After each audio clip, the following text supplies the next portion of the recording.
okay, for you though, Markuann, you know, you were sitting over there with mama, can't even fly out there. Now you're talking about winning Emmys and all of this extra stuff. Yeah. That full 360 right there, where does your mind go when you think about where you came from to where you're at now and just the faith that it took to walk that walk? Well, you know, the way I grew up at, man, I'll tell you, I grew up in Harlem, but I was raised in Far Rockaway, Queens.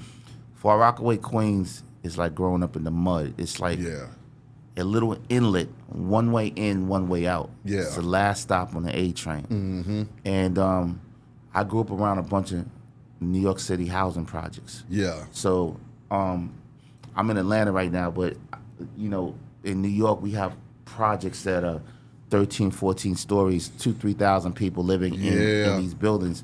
And now imagine one building having a problem with another building. Y'all can't share at McDonald's or go get a slice of pizza or Kentucky Fried Chicken. That's the way I grew up. Yeah. And what I did, I used to just lock myself in a room and watch movies. One of my favorite movies is Once Upon a Time in America by Sergio Leone. I used to watch that. I used to watch Rebel Without a Cause, Casablanca. You know, The Maltese Falcon. You know, Taxi Driver, Raging Bull. You know, movies were like helped me drown out everything that was happening outside. White noise, you know. Come on. And I was able to see different directors and producers from Scorsese to Coppola. You know, to Brian Grazer. You know, I just loved watching movies and films. And my older brother, he's an artist by the name of Father MC. Yes, sir. So I remember they used to call him the Chicken Man because he worked at Kentucky Fried Chicken. So every break he'd come outside smoking a cigarette with flour all over him. And he'd be like, yo, I'm gonna be a rapper. People used to laugh, you know. And I was in and out of juvenile facilities. I was in I was a DFY kid, Division of Youth. So I was in Spofford, I was in Lincoln Hall. I was just headed down a wrong path. After you graduate from DFY, you go right to Rikers Island. After Rikers Island, you're going up north, you know? So my brother inspired me, and when he got his record deal, I remember we used to hop on the train and go to the new music seminar. You know, he'd have his silk shirt on, his Bally's, and we'd be on the train sharing 40s together. You know, his birthday was yesterday. Big shout out, big bro, happy birthday, September 26th. Happy birthday, man. And we used to just talk about life.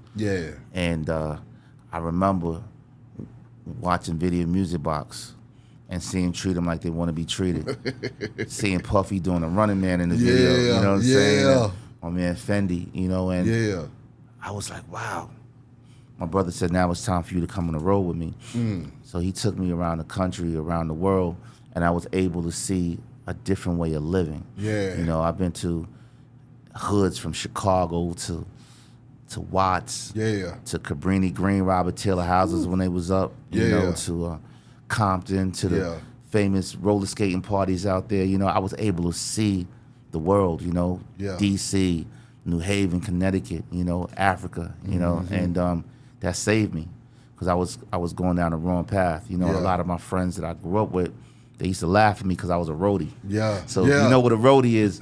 We the first one off the bus, last one on. We used to carry these big coffins, 1,200 turntables. And on the road, I met one of my good friends who's no longer here. People know him as Tupac Shakur. Tupac was a roadie for Digital Underground. Tretch was a roadie for Latifah. So I was able to travel the road and just see the world, you know, just being on a tour bus, seeing the landscape pass me by. So that's what saved me. What was it like running into a young Tupac at that time? Oh man, Tupac, man, was a real passionate cat, man. We were just two brown kids that was trying to be great, man. We used to complain all the time. He'd be like, man, I won't be dancing on stage with these Speedos on, man, doing a Humpty Hump. You know what I'm saying? I'm like, yo, I don't want to be carrying these goddamn turntables, man. I want, you know what I'm saying? So, you know, we used to have these passionate conversations. Kids running the store, grabbing Cisco or Mad Dog 2020, and just sitting on a tour bus, just appreciating where we are, but just wanting to go so much further. Come on now. And that's how I am right now in life.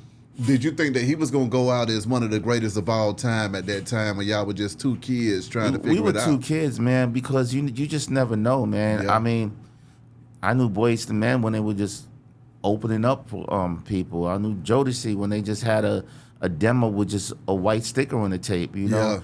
Yeah. I was on tour with Jasmine Guy. Yeah. Rico Suave, Domino, Second to None, AMG. Yeah. Like, you know, so you just never know, man. Yeah. You just never know. Like, you know, we just, you know, it's really about your persistence and how you want to be great, you know? Answer me this, though, Markuann, because this is one of the things that kind of triggers me when I think about your story. Father MC, he was a young man when he blew up. Yeah.